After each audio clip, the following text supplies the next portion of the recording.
fiery debate is really heating up Congress. Yesterday, the House rejected a $7 billion bill to provide health care for Ground Zero responders who got sick after working there. While Republican opponents say it amounted to a big government entitlement program that would have led to potential job losses and increased taxes. That absolutely infuriated New York Congressman Anthony Weiner. We see it in the United States Senate every single day where members say, we want amendments, we want debate, we want amendment, but we're still a no. And then we stand up and say, oh, if only we had a different process, we'd vote yes. You vote yes if you believe yes. You vote in favor of something if you believe it's the right thing. If you believe it's the wrong thing, you vote no. We are following a procedure. I will not yield to the gentleman, and the gentleman will observe regular order. It is a shame, a shame.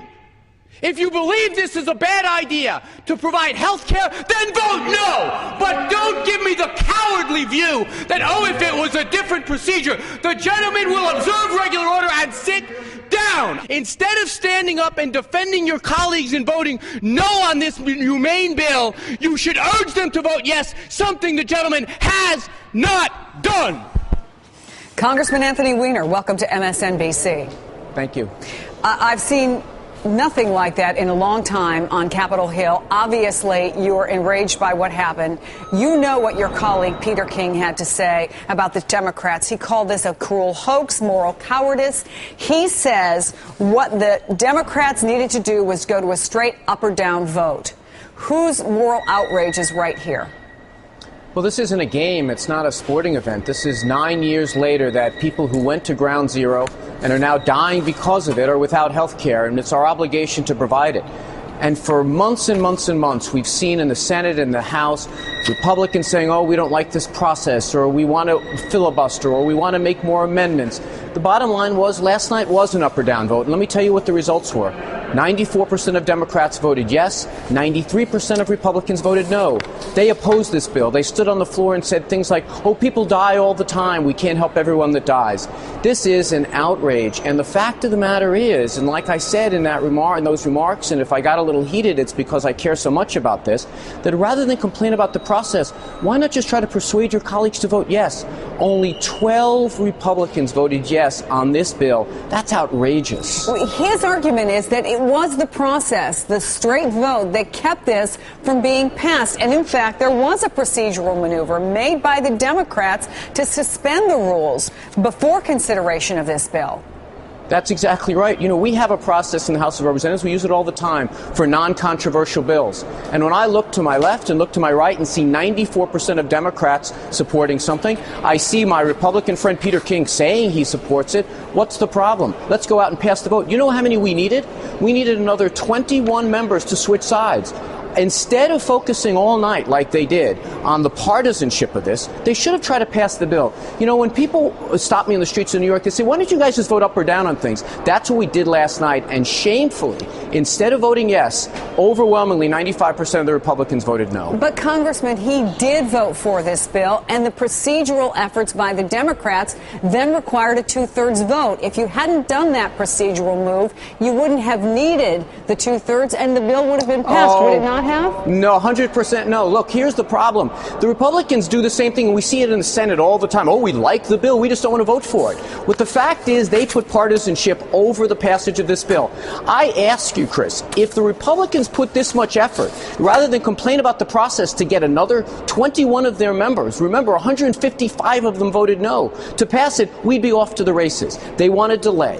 They wanted changes. They wanted amendments. What they really wanted is to stop this effort because it's a Democratic Congress. That's been the consistent rule all throughout this session, and they should suffer the political consequences for it. I don't want to beat a dead horse, but I feel like I need to play devil's advocate here.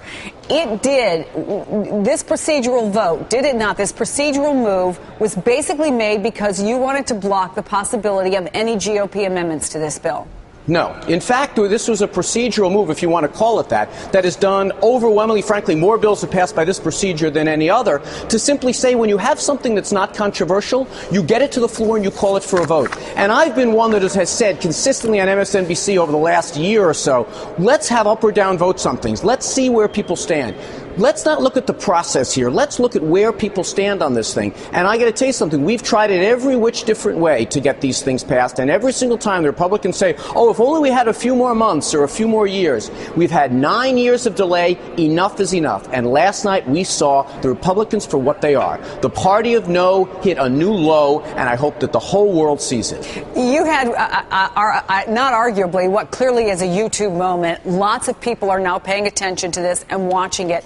Do you wish that being on the floor of Congress you had ratcheted back a bit, or were you already ratcheting back? Because clearly you could see the righteous indignation. Well, let me tell you something. I had already spoken. As a matter of fact, almost all of my members, my colleagues from the New York delegation had already spoken. And then Mr. King, who's a sponsor of the bill, stands up and spends 3 or 4 seconds saying he likes the bill, and then a minute and a half ripping Democrats for being cowards. At that point, maybe the Brooklyn and me came out.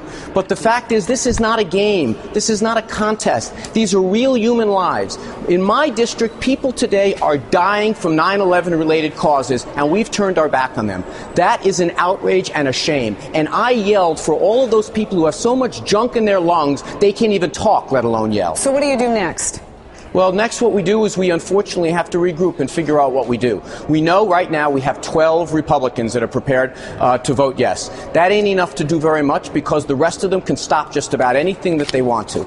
They want to game the system. We're going to do everything we can to fight back. Look, this is a pretty clear choice in America right now. We're the party, the Democrats, who are trying to get stuff done. We had hours of hearings. We had long markups. Amendments were adopted that were suggested by Republicans, and still when we come to the floor, they vote no. We have to figure out a way around that, or at the very least we have to make a way, make it clear who did that when it comes time to vote in November.